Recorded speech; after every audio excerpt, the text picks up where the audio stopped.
Everyone, आपका SITS channel में स्वागत है। मैं अश्वनी शर्मा। मैंने पिछली क्लास में कंडीशनल फॉर्मेटिंग के बारे में पढ़ाया था, जिसमें पार्ट 1, पार्ट 2 दो वीडियो मैंने इसके पहले बनाए हुए थे। आज हम पार्ट 3 में काम करेंगे। अगर आप लोगों ने पार्ट 1 और पार्ट 2 को नहीं देखा है, उसको किसी कारण मिस कर दिया है, तो इसका मैंने डिस्क्रिप्शन में लिंक दे रखा है, जो वीडियो को देख सकते हैं। जब फर्स्ट और सेकंड पार्ट को सही से देखेंगे तो आपको थर्ड पार्ट सही से समझ में आ जाएगा, जिसमें हम कंडीशनल में न्यू रूल्स के कुछ अंदर के सेक्शन के बारे में बताएंगे। ठीक है, अब हम चलते हैं, नेक्स्ट स्टार्ट कर रहे हैं पार्ट 3। ये हमारे पास एक डेटा है, जिसमें हमने एक मार्कशीट बनाई हुई है।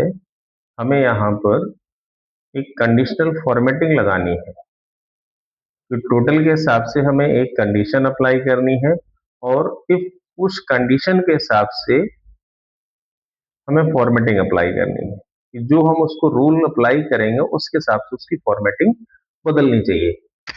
ठीक है, अब हम इक्वल सम ब्रैकेट ओपन, अब हम इस रेंज को पूरा ले लेंगे और ब्रैकेट क्लोज कर देंगे, एंटर। अब हमें कंट्रोल D करेंगे, जिससे हमारा सभी का टोटल आ गया। अब हमें करना क्या है, यहां पर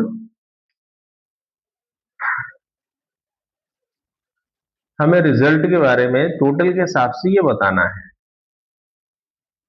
फॉर एग्जाम्पल हम जैसे यहां पर ग्रेड भी दे सकते हैं।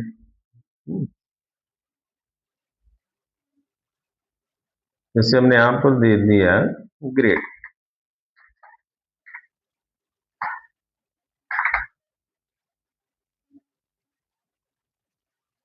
ओके, अब यहां पर हम एक कंडीशन लगाएंगे, इक्वल इफ ब्रैकेट, हमने यहां पर दे दिया सेल एड्रेस ये H3, हमने इसको बताया कि S3 ग्रेटर देन 350, तो क्या आना चाहिए, एक्सीलेंट। जो हम कंडीशन के हिसाब से आउटपुट लेते हैं उसको हम डबल इन्वर्टेड कोमा में देंगे, तो मैंने यहां पे लिख दिया एक्सीलेंट, इसके बाद डबल इन्वर्टेड कोमा क्लोज कर देंगे। ठीक है, फिर ये कंडीशन हमारी कंप्लीट हो गई। अब इसके बाद हमें क्या करना है, फिर एक कंडीशन लगाएंगे कि यदि S3 ग्रेटर देन 250, तो क्या आना चाहिए, गुड आना चाहिए, कॉमा। अगली कंडीशन, यदि इफ कंडीशन लगा दिए, इफ S3 ग्रेटर देन 200, तो क्या आना चाहिए, एवरेज। तो मैंने कुछ कंडीशन के हिसाब से मैंने एवरेज ले लिया और मैंने ब्रैकेट को क्लोज कर दिया। मैंने 3 ब्रैकेट ओपन किए थे, 3 क्लोज कर दिया। देखिए यहाँ पे क्या आ गया, एवरेज।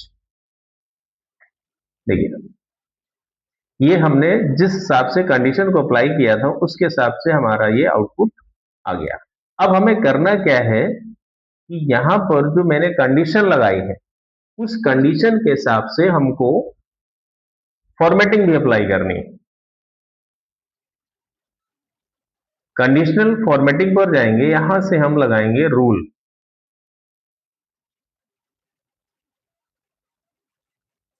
मैंने क्या किया, format only cell that contents पर गए और यहां से मैंने ले लिया स्पेसिफिक टेक्स्ट, क्योंकि अब हमें किस पे कंडीशन लगानी है, टेक्स्ट पर।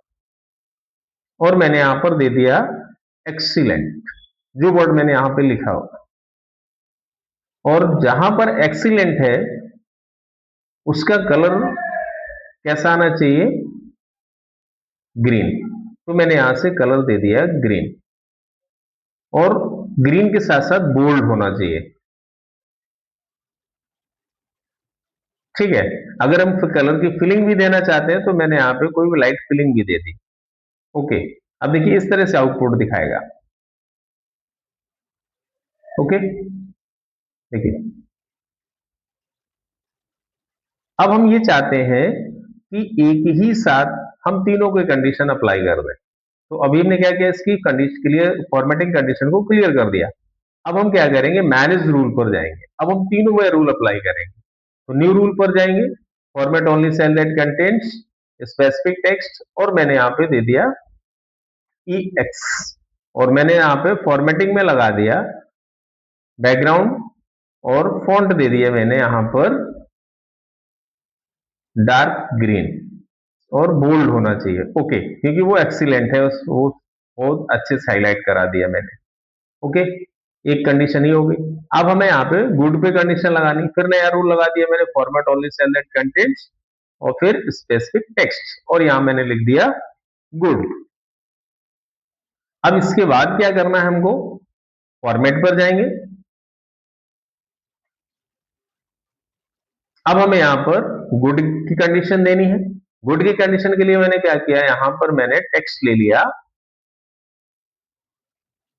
येलो कलर में, और मैंने filling they the Dark blue.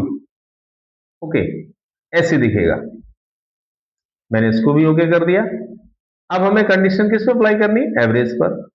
मैंने यहां पे फिर एक नया रूल लगा दिया, format only cell that contains specific text, और यहां पर हमने दे दिया एवरेज। अब हमने यहां पर इसकी फॉर्मेटिंग दे दी। मैंने कहा कि जो एवरेज है वो रेड कलर में आना चाहिए,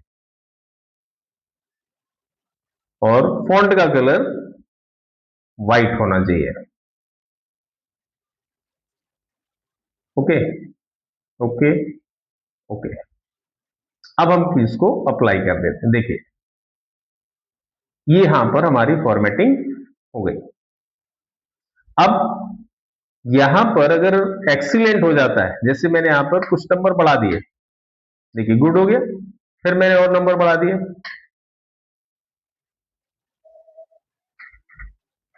देखिए जैसे वो एक्सीलेंट हुआ, वो फॉर्मेटिंग तुरंत चेंज हो गई।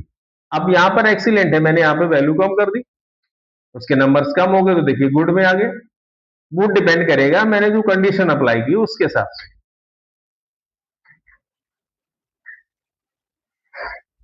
मैंने यहां पर भी नंबर कम कर दिए, तो देखिए जैसे एवरेज हुआ वो रेड में आ गया। तो ये थी हमारी कंडीशनल फॉर्मेटिंग पार्ट 3 की।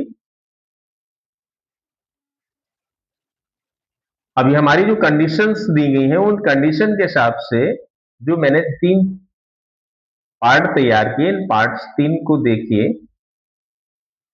अगर ये पार्ट ठीक लगते हैं तो हमारे चैनल को सब्सक्राइब करिए, लाइक करिए और कमेंट दीजिए।